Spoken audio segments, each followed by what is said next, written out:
मुद्रा की प्रकृति। मुद्रा की परिभाषा और कार्यों को जानने के बाद मुद्रा की प्रकृति की आज चर्चा करेंगे। मुद्रा की प्रकृति कैसी है, मुद्रा क्या है, मुद्रा साधन है या साध्य है, इसके संबंध में चार मत हमें परिलक्षित होते हैं। उन चारों मतों पर विचार किया जाएगा। पहला मत है मुद्रा स्वयं उपयोगी है अथवा एक आवरण है। दूसरा मत है मुद्रा एक साधन है अथवा साध्य है। तीसरा मत है मुद्रा का सरकार से पारस्परिक संबंध क्या है। और चौथा मत है मुद्रा संपत्ति का तरलतम स्वरूप है। तो एक एक इन चारों मतों का अध्ययन करने के बाद, विश्लेषण करने के बाद हम मुद्रा की प्रकृति को समझ सकते हैं। तो आइए विश्लेषण करते हैं एक एक विचारों का, पहलुओं का। पहला है मुद्रा स्वयं उपयोगी है अथवा एक आवरण है। मुद्रा की प्रकृति से संबंधित इस तथ्य का यदि विश्लेषण किया जाए तो यह सामने आता है कि मुद्रा की अपनी कोई उपयोगिता नहीं है। वह अर्थव्यवस्था का निष्क्रिय तत्व है। मुद्रा के माध्यम से अन्य वस्तुओं की उपयोगिता उत्पन्न की जा सकती है। इस संबंध में प्रसिद्ध विद्वान प्रोफेसर पीगू ने स्पष्ट किया है कि मुद्रा तो एक रैपर के समान है जिसमें वस्तुओं को पैक किया जाता है। दूसरी ओर कुछ अर्थशास्त्रियों का मत है कि मुद्रा अर्थव्यवस्था का एक सक्रिय तत्व है। उसकी मात्रा में कमी आने पर अर्थव्यवस्था चरमरा जाती है। किसी देश की अर्थव्यवस्था को मुद्रा सक्रिय रूप से प्रभावित करती है। उत्पादन, विनिमय, वितरण, रोजगार आदि क्रय मुद्रा से अत्यधिक प्रभावित होती है। अतः मुद्रा को एक रैपर समझना उचित नहीं है।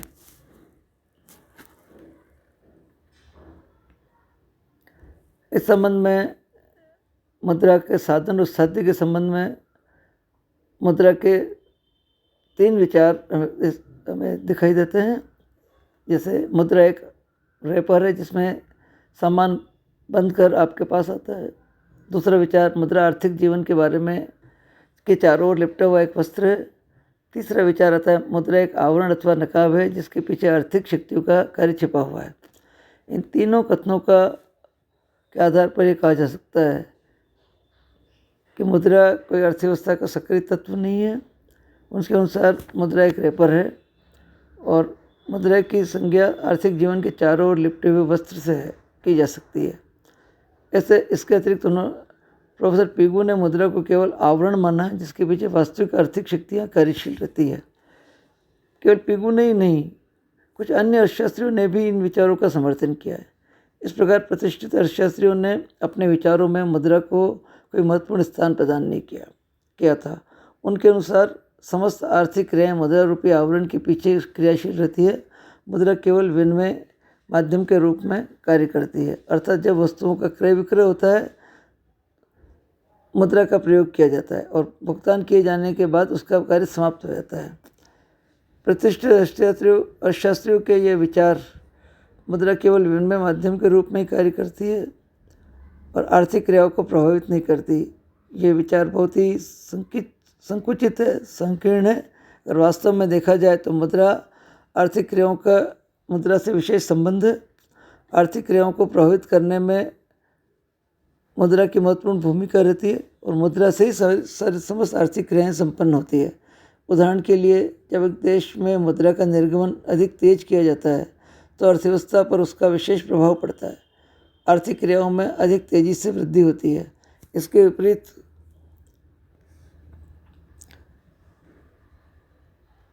यदि मुद्रा में कमी आ जाती है तो मंदी की स्थिति उत्पन्न हो जाती है।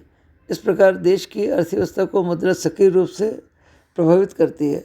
अर्थात देश में व्यापार, उत्पादन एवं रोजगार के स्तर का मुद्रा से घनिष्ठ संबंध होता है। यह कहना कि मुद्रा एक आवरण है या रैपर है सही नहीं है। मुद्रा अर्थव्यवस्था के आरंभ से लेकर अंत तक सक्रिय तत्व के रूप में क्रियाशील रहती है। मुद्रास्फीति और मुद्रा संकुचन जैसी स्थितियाँ अर्थव्यवस्था को काफ़ी मात्रा में प्रभावित करती है। अतः मुद्रा का कार्य केवल विनिमय के माध्यम तक ही सीमित नहीं है, यह आर्थिक जगत में एक महत्वपूर्ण स्थान रखती है। और वर्तमान समाज में मुद्रा का एक महत्वपूर्ण कार्य सामान्य आर्थिक क्रियाओं का नियमन करना भी है तथा सामाजिक सुधारों को संभव बनाना भी है। दूसरे शब्दों में कहा जाए तो मुद्रा समाज में आर्थिक तथा सामाजिक सुधारों के रूप में भी कार्य कर रही है। मुद्रा का महत्व इस बात से भी स्पष्ट हो जाता है कि किसी भी देश की मौद्रिक व्यवस्था उस देश की आर्थिक प्रगति की द्योतक भी होती है। यदि किसी देश की मौद्रिक व्यवस्था बिगड़ जाती है तो उसकी अर्थव्यवस्था को एक गहरा धक्का लगता है। अतः यह स्पष्ट होता है कि मुद्रा स्वयं अपनी उपयोगिता रखती है। इसे केवल आवरण समझना ठीक नहीं है।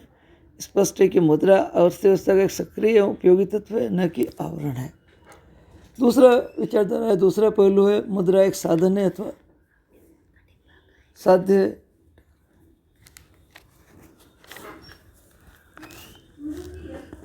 मुद्रा की उपयोगिता को देखते हुए यह निष्कर्ष निकालना कि मुद्रा स्वयं कोई साध्य ठीक नहीं होगा। मुद्रा एक साधन मात्र है, न कि कोई साध्य। मुद्रा का अपना कोई उपयोग नहीं है। मुद्रा की उपयोगिता उसके माध्यम से अन्य वस्तुओं एवं सेवाओं के क्रय करने पर ही उत्पन्न होती है। मुद्रा प्राप्ति का उद्देश्य वस्तुओं एवं सेवाओं पर अधिकार प्राप्त करना ही होता है। यदि अर्थव्यवस्था में वस्तुओं एवं सेवाओं की उपलब्धता कम हो जाए तो स्वयं ही मुद्रा की उपयोगिता कम हो जाएगी। किसी राष्ट्र की गणना धनी अथवा निर्धन होना इस बात पर आधारित होता है कि वहाँ वस्तुओं और सेवाओं का कितना उत्पादन हो रहा है।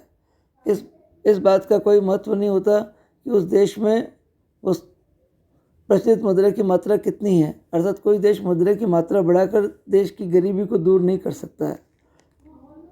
मुद्रा अर्थव्यवस्था में एक साधन है, साध्य नहीं। सामाजिक व्यवस्था में धनी व्यक्ति मुद्रा के माध्यम से समाज में अपनी प्रतिष्ठा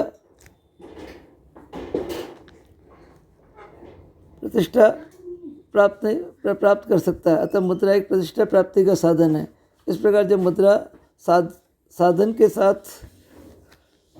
स्थान पर साध्य की तरह समझा जाने लगता है तो कई बुराइयां उत्पन्न होने लगती है। अतः मुद्रा एक अच्छी सेविका है किंतु बुरी स्वामिनी है। मुद्रा की मात्रा पर नियंत्रण से ही मुद्रा के लाभ प्राप्त होते हैं। अतः यह स्पष्ट होता है कि मुद्रा एक साधन है, साध्य नहीं है।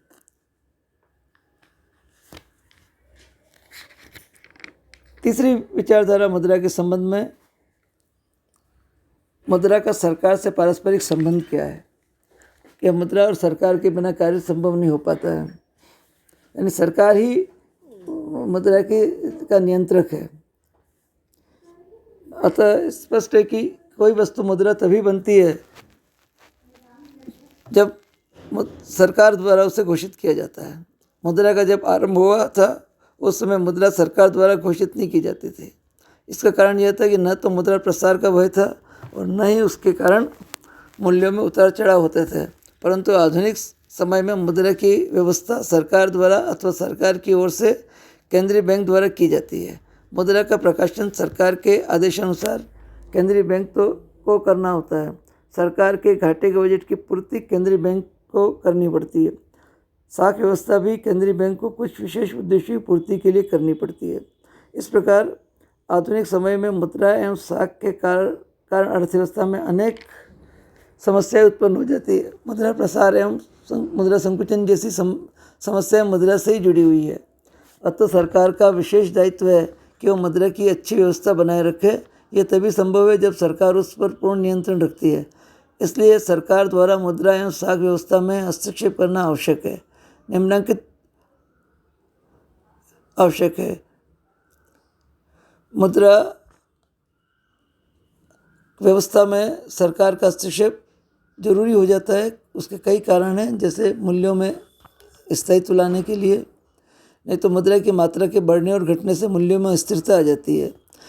दूसरा, सरकार द्वारा घोषित मुद्रा संपूर्ण देश में एक रूपता से संचालित होती है। एक ही मुद्रा संचालन में रहती है, जिससे समानता समरूपता रहती है। साथ ही मुद्रा प्रकाशन से सरकार को आय भी प्राप्त होती है। इस प्रकार लोकवृत्ति की वृद्धि भी होती है। अतः सरकार का मुद्रा से सीधा संबंध होता है और जब तक सरकार मुद्रा घोषित नहीं करती तब तक कोई भी वस्तु मुद्रा नहीं हो सकती है। चौथी विचारधारा मुद्रा के संबंध में है, मुद्रा संपत्ति का सरलतम स्वरूप है। ये बिल्कुल सही है और मुद्रा की प्रकृति है। ये स्वभावगत विशेषता है कि ये संपत्तियों में सर्वाधिक सरल संपत्ति मानी जाती है। इसका कारण यह है कि यही एक ऐसी संपत्ति है जिसे हर कोई किसी भी समय तत्काल स्वीकार करने को तैयार रहता है। हर व्यक्ति कुछ मुद्रा अपने पास सदैव रखना चाहता है। अन्य संपत्तियों के गुणों का विश्लेषण किया जाए तो प्रत्येक संपत्ति को तरल बनाने के लिए मुद्रा की आवश्यकता होती है। तरलता का अभिप्राय भी यही है कि किसी संपत्ति को बिना विलंब तथा किसी कठिनाई अथवा नुकसान के मुद्रा में परिवर्तित किया जा सकता है। अतः स्पष्ट है कि मुद्रा एक तरल संपत्ति है। मुद्रा को तरल संपत्ति के रूप में रखने हेतु बैंकों में जमा राशि के रूप में रखा जाता है। सरकार द्वारा भी बचत पत्र जारी किया जाता है। यह सभी प्रपत्र तुरंत मुद्रा में परिवर्तनशील होते हैं। अतः इस तरह के प्रपत्र मुद्रा रूपी तरल संपत्ति की श्रेणी में आते हैं। अतः यह स्पष्ट है कि मुद्रा एक सरलतम स्वरूप है संपत्ति का। अब मुद्रा की प्रकृति का अगर हम समेकित रूप से विश्लेषण करें तो हम ये कह सकते हैं कि मुद्रा एक सक्रिय अर्थव्यवस्था का सक्रिय तत्व है। उसकी अपनी उपयोगिता है। इसे केवल आवरण मात्र नहीं माना जा सकता। लेकिन मुद्रा साध्य नहीं है। मुद्रा एक साधन है। साध्य की प्राप्ति के लिए मुद्रा की उपयोगिता है, स्वयं साध्य नहीं है। तीसरा, सरकार जब तक हस्तक्षेप नहीं करती है, सरकार का इन्वॉल्वमेंट नहीं होता, तब तक मुद्रा का कोई स्वरूप नहीं रहता या मुद्रा का कोई मूल्य नहीं रहता। अतः सरकार का मुद्रा से पारस्परिक संबंध बहुत गहन है और सरकार द्वारा घोषित ही वस्तु मुद्रा के रूप में प्रचलित होती है। और मुद्रा संपत्ति का तरलतम स्वरूप है कि हर संपत्ति को मुद्रा में परिवर्तित करके उसे तरल बनाया जा सकता है। इस प्रकार मुद्रा की प्रकृति चारों पहलुओं को लिए हुए है।